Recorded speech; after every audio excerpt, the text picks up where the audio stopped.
Hola amigos, ¿qué tal? Bienvenidos a un conversatorio más aquí en Todos Hablan de Habla Records. Vamos a hablar hoy día, estamos acompañados del gran Diego La Rosa, quien ha estado teniendo estos conversatorios con nosotros para poder entender acerca del music business. Y hoy tenemos a alguien especial que nos va a hacer una cama de sabiduría dentro de lo que nosotros queremos entender, que es el music business, que es el gran Paco Zamilla. Un aplauso para Paco, por favor, hombre, Paco. ¿Cuánto placer es que estés acá, Paco? Porque bueno, voy a hacer, antes de comenzar a hablar, voy a hacer un pequeño resumen de lo que eres, hombre, porque hay un recorrido muy interesante por ahí. Country Business Manager en OneRPM, esta distribuidora digital que está dando la hora últimamente, eso está increíble.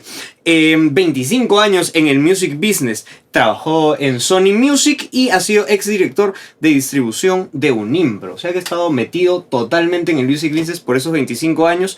Y bueno, antes de comenzar, Paco, ¿qué tal? No, les agradezco a ambos por la invitación y sí, bueno, ahí faltó un poco, también estuve en una fábrica de discos, un poco que he cerrado el círculo desde una discográfica, fábrica de discos, una sociedad de gestión colectiva y ya cerrando el círculo ya en todo lo que es la distribución digital, ¿no? Claro, se ha evolucionado así es, con ¿no? el tiempo musical. Sí, innovando, ¿no? Y así es. Con el conocimiento. Te has ido reinventando poco a poco, así cómo es. ha ido la industria. Así es. ¿Quieres comenzar tú con la primera pregunta, por favor, Diego? Yo comienzo. Así es. A ver, Diego. A ver, bueno, ¿cómo te iniciaste, cómo comenzó esta aventura en tu carrera a introducirte al music business o a la industria de la música? ¿Cómo así llegaste o cómo ella llegó a ti? Ya, bueno,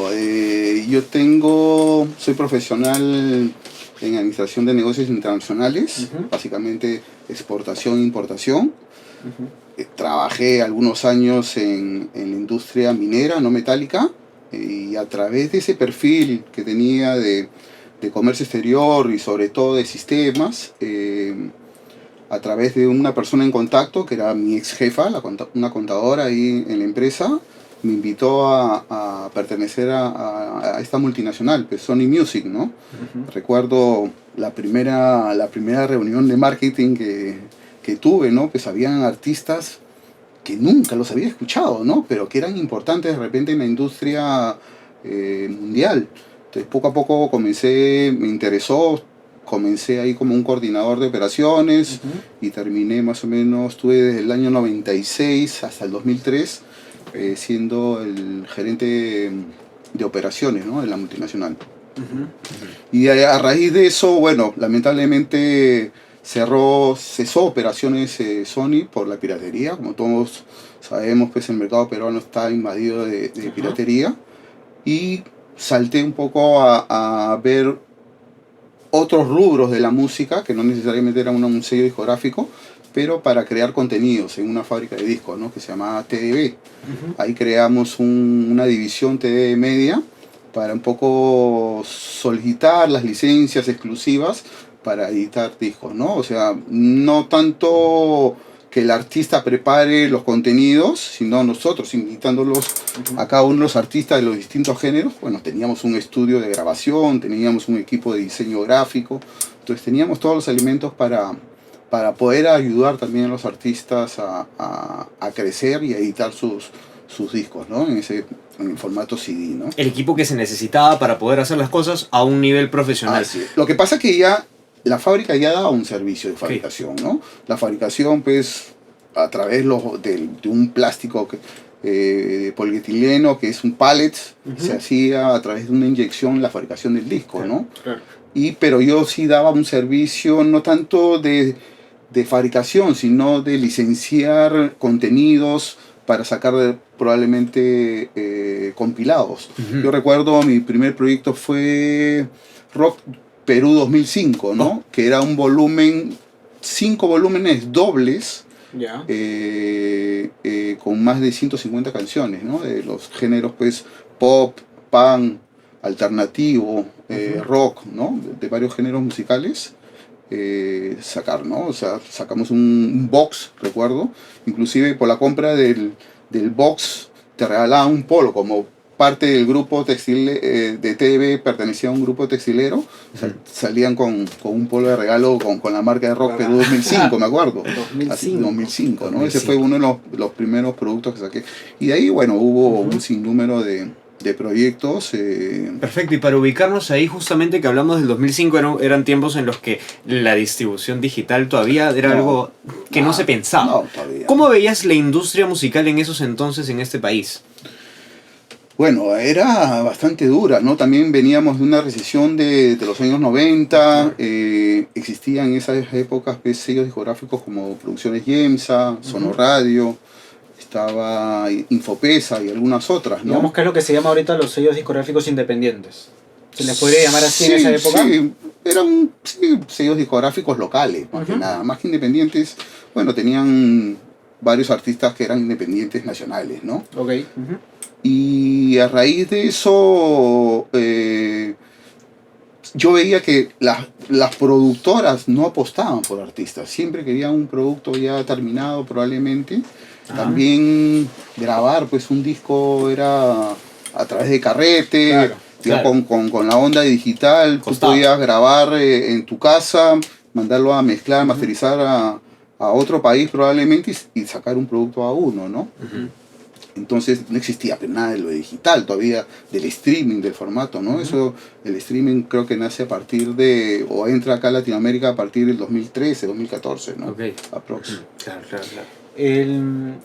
Enfocándonos un poco más a tu etapa de Sony, que de esta multinacional acá en el Perú, en todos esos años en donde tú estuviste trabajando, ¿cuál era el papel fundamental que tomaba el sello discográfico multinacional en la industria de la música? O sea, yo ahorita tengo entendido que ya los sellos muy pocos son que agarran a un artista desde cero y le meten plata y lo desarrollan, ¿no? Pero Bueno, en esas épocas, sí, ¿era es diferente o era igual? No, totalmente distinta. ¿Cómo ¿no? era? Es más, en cada filial, en cada uno de los países que estaba Sony Music, era justamente para desarrollar artistas. O sea, ¿no? absolutamente desde cero.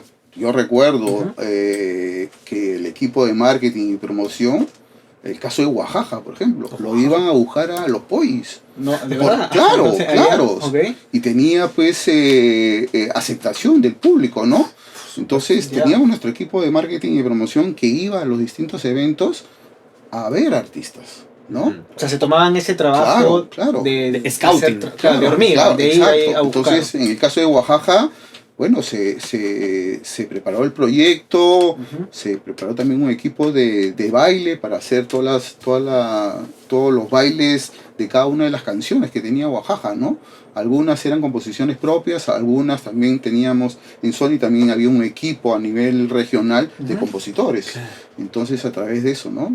En el caso de Lívido también, Lívido salió con su primer disco, creo que ya con Hembra un poco se buscó un poco la internacionalización a través de las otras filiales. Es el que ganó las lenguas, ¿no? En MTV, Claro, claro. exacto, el- es- Ese apogeo del libro, claro. ¿no? El apogeo del libro, hombre, qué bonito. Digamos, en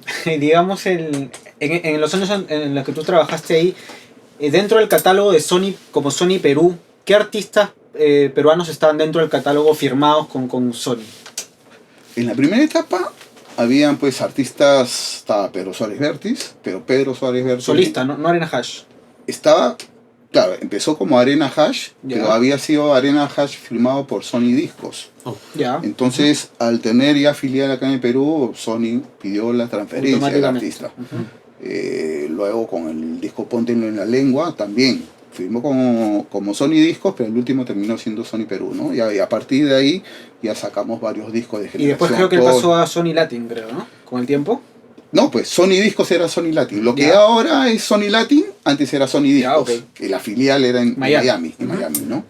Entonces ahí teníamos a Pedro, Ah, ok. a la Liga del Sueño, por ejemplo. Ya. La Liga del Sueño también iban y lo buscaban pues en Sargento Pimienta, donde tocaba pues ese pelo. O sea, la liga era parte de Sony, era del Claro, catálogo de era Sony. artista de Sony. Ya, ¿no? ok. Teníamos, estaba Dolores Delirio, Mira, en la Liga del Sueño, con Chino Chao y Pelo Madueño. Madueño, estaba Pedro Suárez Vértiz, Lívido, Oaxaca, Almendra, Torbellino, que era un ya. soundtrack Claro, de la- Fenómeno, novela, claro, ¿no? así es. Y eso también O vendíamos. sea, son de las hermanas Cayo, ¿no? Claro. Las hermanas Kai, Sí, Susunino, ¿no? exacto. Qué También firmaron bonitos. a Bárbara y a Fiorella Cayo también. Ya. En solitario, a las dos. A las dos, sí. Pero- sí, brazo, ¿no? brazo.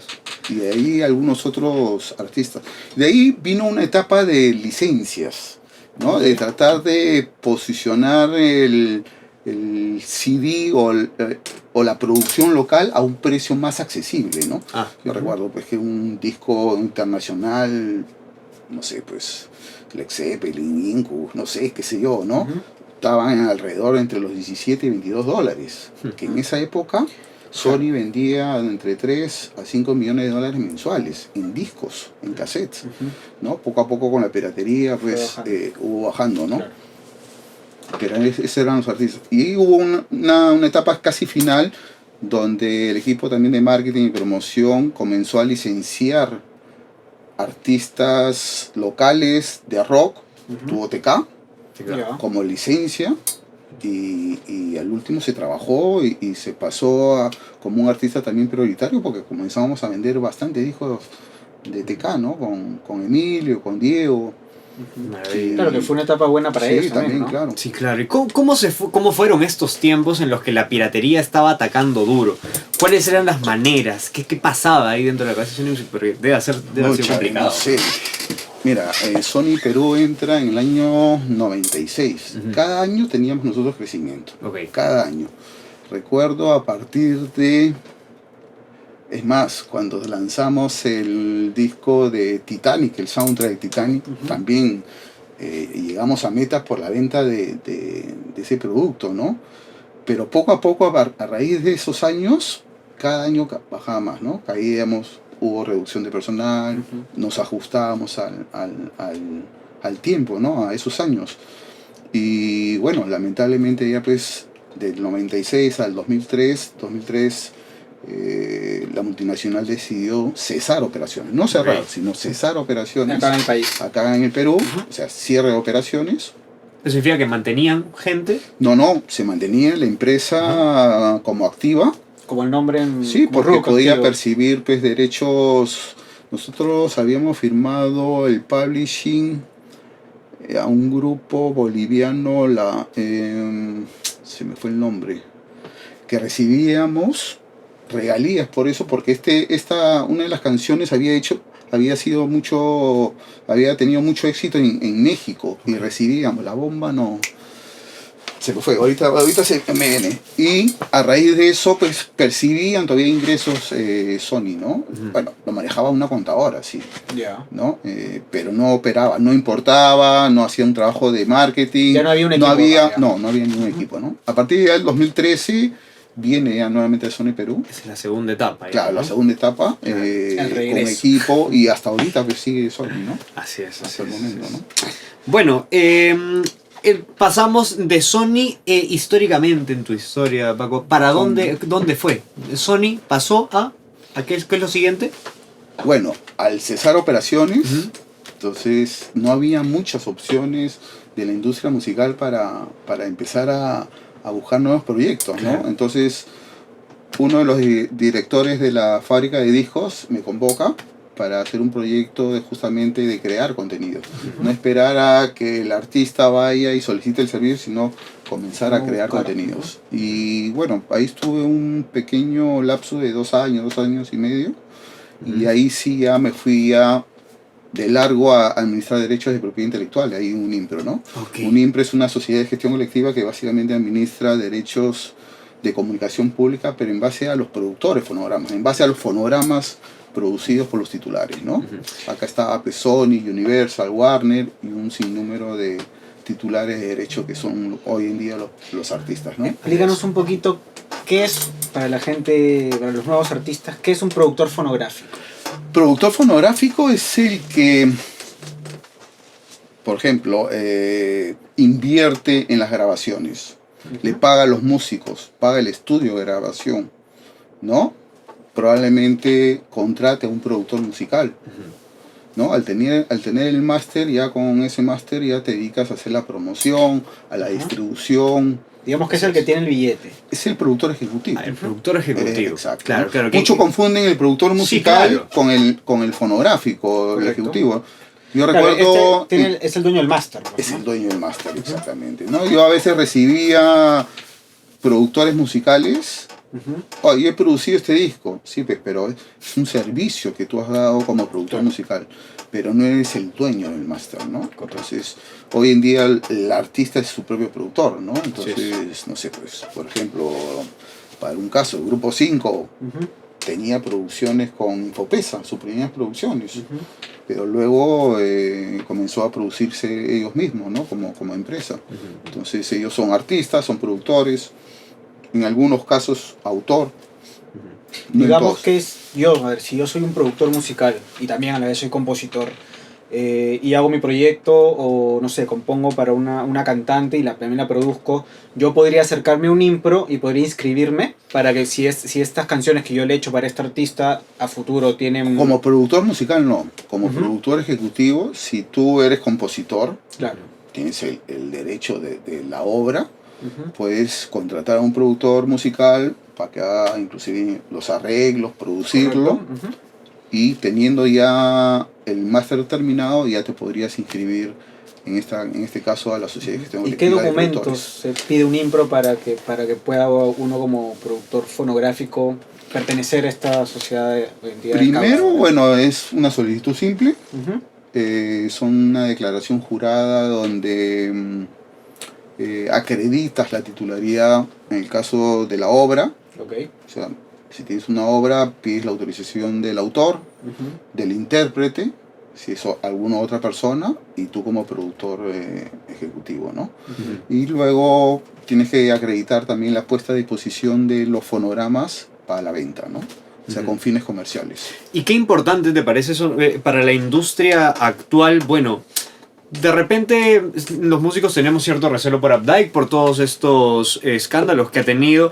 Sin embargo, la importancia de sociedades recaudadoras es absoluta, ¿no? Bueno, lo que administra Unimpro es un derecho conexo al autor, ¿no? Okay. Ellos, Unimpro gestiona el derecho del productor y del artista. Nosotros, bueno, en esa época gestionábamos ese derecho y el 50% de los derechos lo redistribuíamos a todos los titulares de Unimpro y el otro 50% se le da íntegro a la sociedad de artistas, que en este caso es Sonien. Ellos ejecutantes, ¿no? Son los intérpretes y ejecutantes musicales, ¿no? Básicamente. Pero sí, es importante, o sea, la música alberga varios derechos, ¿no? Desde el derecho de la interpretación en vivo, que hoy en día lamentablemente no existe, pero habían otros tipos de derechos, pues los derechos conexos, los derechos de autor, derechos de sincronizar la música en algún audiovisual, hay los derechos fonomecánicos, entonces es donde explotas tu música en los distintos ámbitos, ¿no? Ya sea a través de centros comerciales, la radio, la televisión, el cable, el webcasting, y ahora pues el derecho digital, ¿no? A través de las plataformas. Este derecho sí es mucho más fácil que lo gestione el propio titular antes que una sociedad de gestión colectiva, ¿no? Las sociedades de gestión colectiva fueron creadas más que nada para administrar derechos donde no se puede gestionar individualmente. Tú como autor no vas a poder ir a cada una de las radios, oye, págame por esa canción que sonó. La veces que ha sonado. Exacto, ¿no? Entonces la sociedad de gestión colectiva englomera en un grupo de titulares y gestiona ese derecho, ¿no? Así es. Yo, bueno, más o menos acotando a eso, hoy en día, bueno, me estoy adelantando un poco, pero ¿hay alguna relación entre las sociedades recaudadoras, digamos como un impro, con el distribuidor digital hoy en día? ¿O son temas aparte que el distribuidor digital por streaming es el que te ve esas regalías, digamos así? Unimpro básicamente administra los derechos de la comunicación pública de esos fonogramas, pero a través de la radiodifusión. Okay. O locales abiertos al público. La radiodifusión es radio, televisión, cable. Locales abiertos al público, bailes, espectáculos. Pero en el espectáculo es por el uso del fonograma de la grabación antes, en un intermedio o al final de los conciertos. Unimpro no administra nada en vivo. El derecho de autor es un poquito más amplio y en caso de Updike sí administra por la gestión o por las interpretaciones en vivo de las obras, ¿no? Y acá te voy a pedir una opinión. Sí. Me gustaría que pensando en la gente que está queriendo vivir de la música, de este negocio que estábamos tratando de impulsar todos, ¿les dirías de que se inscriban en Unimpro, en Updike? ¿Qué opinas tú acerca de eso? Sí, o sea, si existe una comunicación pública de sus obras o de sus fonogramas, deberían registrarse, ¿no? Para que puedan percibir un derecho que es de ellos, ¿no? Sí, yo creo que sí, no hay ningún tipo de problemas. Qué bonito. Bueno, pasando ya de Unimpro, porque 11 años en Unimpro, ¿qué enseñanzas dejó Unimpro No, ahí? pues, Qué maravilla, sí, ¿no? 11 años. bueno, yo trabajaba con un pool de abogados, ¿no? O sea, el último, yo ya me leía los contratos o el decreto legislativo 822 ya como parte del día a día, ¿no? Entonces, las interpretaciones que hoy en día tengo también en cuanto a los contratos digitales, a veces ya no necesito hacer las consultas ya a mi equipo legal, sino ya directamente les absuelvo cualquier duda que tengan en cuanto a los contratos, ¿no? Claro, es que ya hay un conocimiento más amplio. Bueno, Sí. pasemos ya ahora al presente, después de todo este tiempo en la experiencia. Ahora sí, opiniones acerca de lo que está pasando ahorita. Una pregunta que estábamos haciendo justamente detrás de cámaras y que es una discusión bastante interesante, es cómo ves tú la industria en estos momentos. Por ahí de repente se gesta la palabra de que es una escena aún, no somos una industria. ¿Qué opinas? ¿Cómo estamos? Siempre debemos empezar por una base. Okay. Yo creo que poco a poco los titulares, los artistas se dan cuenta de lo importante que existe otro tipo de derecho. No solamente el derecho de show en vivo o en directo, que ese es obviamente el principal ingreso que tienen los artistas antes de la pandemia, obviamente. Hoy en día pues existe otro tipo de derechos, ¿no? Como los derechos de autor, como lo había mencionado, el derecho conexo que administra Unimpro. Hay derechos de sincronizar uno de tus fonogramas en un audiovisual o a través de las Netflix como streaming de audiovisuales, ¿no? Que puedas tener tu música en ese tipo de plataformas, ¿no? Y todos los derechos de alguna manera suman, ¿no? Entonces yo creo que todos tienen una buena participación en cuanto a los derechos que uno pueda generar como artista o como productor fonográfico, ¿no? De acuerdo, el panorama ha cambiado pues una barbaridad, ¿no? Ahora en la distribución digital, bueno, tú puedes tener los conteos de una manera más exacta, tienes números... Sí. Es una cosa de locos. ¿Cómo a ti te ha llevado el mundo de la industria digital? ¿Cómo llegamos a este momento en el que ahora estamos en las plataformas? Mira, la experiencia que tuve también de 11 años en Unimpro como director de distribución de regalías, todo es a través también de un sistema. Imposible de hacerlo manualmente. Nosotros teníamos un servicio de monitoreo, que es una empresa española, que es Bimat. Ellos nos daban el monitoreo segundo a segundo de la música que sonaba en la redifusión. O sea, ese reporte de alguna manera me llegaba a mí de manera mensual y en base a esa información nosotros realizábamos la distribución a través de, obviamente, rubros de gestión. Teníamos varios rubros de gestión y cada rubro de gestión tenía su propio criterio de reparto. En el caso de si la plata que viene de una radio A, 100 soles, imagínate, nosotros deducíamos nuestro gasto administrativo. Por ley es un 30% como máximo, pero nosotros estábamos alrededor de un 24%, o sea, el 76% se distribuía. Pero se distribuía en base a lo que sonaba en esa radio A. O sea, era una distribución directa. Si Estudio 92 tenías una participación tú como productor de 5%, deduciendo los gastos te tocaba lo que pagaba Estudio 92, el 5% de ese dinero recaudado, ¿no? En el caso de la distribución digital, eso es un poco más, mucho más amplio. Primero, mucho depende del costo por mil de publicidad. Tú sabes que al tener tú una membresía mensual a través de Spotify, te puedes escuchar millones de canciones, pero tú pagas 18 o 20 soles una membresía, pero hay una cantidad de suscriptores que tienen una suscripción gratuita. ¿Cómo se sostiene los ingresos de eso?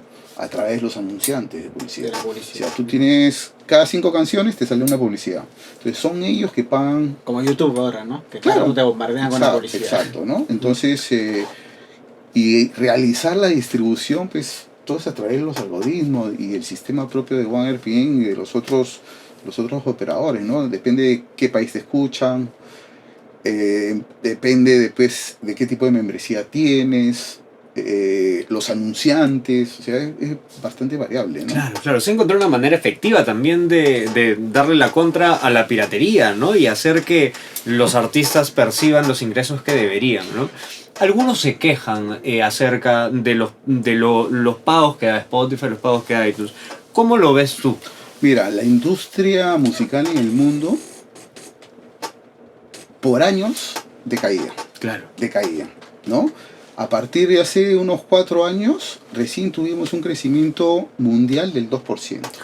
Entonces, esto vino también por el crecimiento del streaming, la apertura del streaming también en Latinoamérica. Entonces, hubo factores que hicieron cada vez un crecimiento, ¿no? Obviamente, la venta de discos en otros países ha bajado, no ha desaparecido en su totalidad, pero lo que ha subido es el formato del vinilo.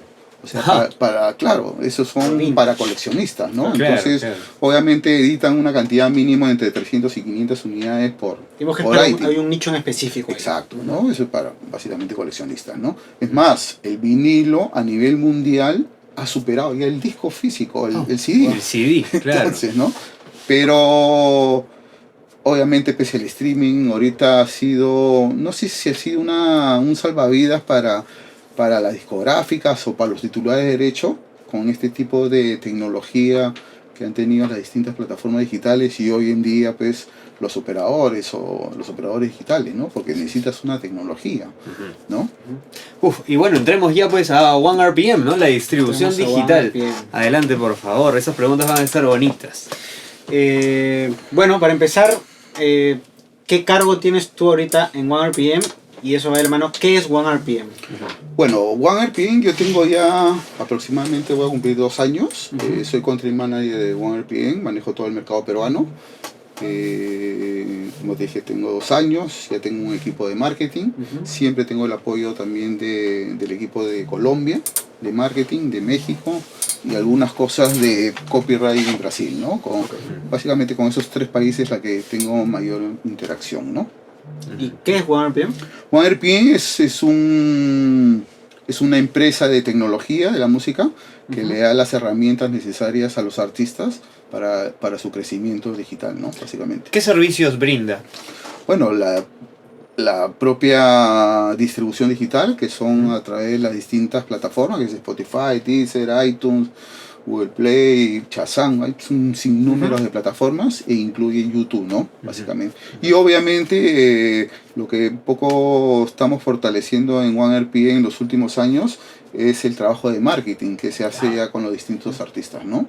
Obviamente nosotros tenemos, los clasificamos por niveles, ¿no? Tier 1, Tier 2, Tier 3. Y en base a eso, cada tier tiene un plan de trabajo de marketing, ¿no? Obviamente hay artistas emergentes que de repente no tienen los números suficientes, pero si vemos que tienen un proyecto a largo plazo, a mediano y a largo plazo, se puede hacer un trabajo de marketing digital, ¿no? Ok. Bueno, entonces, acá hay una pregunta que va a ser interesante para nuestros amigos artistas que están viendo esto. ¿Qué necesita un artista después de estar ya dentro de una distribuidora digital para que su música sea visible? ¿Cómo es el trabajo? ¿Cómo ayuda la distribuidora digital en esto? Bueno, en el caso de las listas de reproducción o los playlists, son hoy en día la manera de cómo las plataformas promocionan a las canciones, a nuevos artistas, ¿no? Hay distintos playlists de acuerdo al clúster o al género musical que tienen, ¿no? Obviamente esto se tiene que hacer a través de un plan de trabajo inicial del propio artista y complementarlo con el trabajo digital y con las distintas herramientas que tiene OneRPM, ¿no? Y se presentan los distintos juradores, se presenta el proyecto y vienen los destaques respectivos de acuerdo al lanzamiento, ¿no? Yo te voy a hacer 2 preguntas. La primera, una palabra que acabas de mencionar y que me parece súper importante. ¿Qué es un curador? Y la segunda, ¿cuál es el papel o cuál es la obligación de un artista o una banda una vez que entrega ya su canción al distribuidor digital, para que el distribuidor digital haga todo lo que has mencionado, todos estos servicios? Pero de la parte del artista o de la banda, ¿qué es lo que debería o está obligado a hacer para complementar y ayudar con el trabajo que hace el distribuidor digital? El plan de trabajo inicial lo tiene que tener el artista, porque ellos son los propios, saben Gestores. a dónde quieren llegar, ¿no? Entonces, en base a ese plan de trabajo, nosotros lo complementamos a través de las distintas, como te digo, distintas herramientas de marketing, y se ve el plan de trabajo pues de acá a los primeros 6 meses, y en base a eso se presenta a través de un pitch a los distintos curadores. El curador es la persona de cualquiera de las plataformas donde arman los playlists semanales, ¿no? Ese es el curador. Y bueno, nosotros también tenemos un equipo de curadores donde también se presenta el tema, hay los martes de escucha, entonces ve qué potencial tiene la canción y a qué determinados plataformas se puede enviar el plan de trabajo, ¿no? Digamos que se podría decir que el curador también, dentro de OneRPM, podría ser como un AIR. No, el AIR es... Bueno, el AIR yo lo conozco ya muchos años en las discográficas que claro. tenía la relación artista y repertorio, ¿no? Básicamente. Yo, si bien es cierto, soy country manager acá en Perú, pero veo muchas cosas de AIR. Ya los project managers, que son los de marketing, son los que arman todo el plan de trabajo y tienen los contactos ya directos, ya inclusive con las distintas plataformas, ¿no? Donde se presenta el proyecto, sea propuestas de trabajo, y en base a eso ya vienen los destaques respectivos de los playlists o listas de reproducciones, ¿no? Okay. Qué trabajo importante el curador, ¿no? El que pone en ventanilla más o menos las canciones que Es como están... probablemente un programador, pero en la radio. Claro, acá es digital, ¿no? Exacto. ¿Cuál es el perfil de un curador? ¿Qué tiene que tener un curador para...? Ser curador. Me imagino pues todo el música. conocimiento de la música regional y de los distintos géneros musicales, ¿no? Y eso ya son del mismo equipo de cada uno de Spotify, Deezer o Apple Music, ¿no? Y los curadores, ¿hay curadores en cada país o es regional? Digamos Perú regional, Colombia, sí, los curadores son de lo Colombia. estamos manejando desde toda la parte sur hasta Colombia, Perú y Colombia, a través del curador de Colombia, ¿no? Spotify, en Colombia ya han puesto una persona para que vea todas las canciones o todos los lanzamientos nuevos de Perú, ¿no? Perú está teniendo ahorita, Spotify está tomando en cuenta ya a Perú como parte de las estrategias que están trabajando en crear nuevos playlists, ¿no? Hace un mes y medio tuve una reunión con uno de los curadores, Santiago, de Spotify, y estuvimos hablando básicamente de cumbia. OneRPM Perú tiene bastante participación de market share en todo lo que es las agrupaciones de cumbia, ¿no? Bueno, tenemos de Grupo 5, Agua Marina, Armonía 10, que esa trilogía nomás representan el 20-30% de mis streamings diarios, ¿no? Gigante. ¿No? Claro, entonces, pero así hay un sinnúmero de artistas de cumbia, ¿no? Medianos, grupos emergentes también de cumbia, que también se les atiende, pero los planes de trabajo depende pues del nivel de oyentes o de streamings que tienen cada una de estas agrupaciones, ¿no? Y ya bueno, para ir terminando, acá tengo una pregunta que me parece muy interesante y que la hemos estado discutiendo también en los lives que hemos estado teniendo. Me gustaría saber cómo es un contrato con OneRPM. ¿Cómo trabajan ustedes con los porcentajes? ¿Cómo hacen con la decisión distribuidor digital, artista? Cada uno es distinto. Tenemos dos sistemas. El DIY, que lo hace tú mismo lo haces. Entras a la plataforma, te registras. Ahí tenemos 15% de comisión. Tú programas tu lanzamiento y ahí queda, ¿no? Eso es como un autoservicio. Sí, es un autoservicio. Y tenemos la parte ya para que incluye el marketing, es de un 30%, donde incluye un contrato mínimo de 2 años. Es un contrato básicamente de servicios de distribución en las distintas plataformas y que incluye YouTube, ¿no? El Content ID y en algunos casos la vinculación de su canal a nuestra network. La network de OneRPM es una de las que tiene mayor crecimiento en los últimos años en Latinoamérica, ¿no? Así es, hemos estado viendo los números por ahí, son una barbaridad. Así es. Falta entrar solamente a la web de OneRPM para que vean lo que están haciendo en el mercado últimamente. Así es. Bueno, ¿algunas últimas palabras, Seo? No, básicamente, como, ¿qué consejo le darías al artista emergente o que recién esté pensando en rumbar un proyecto musical en este camino tan difícil? Perseverancia.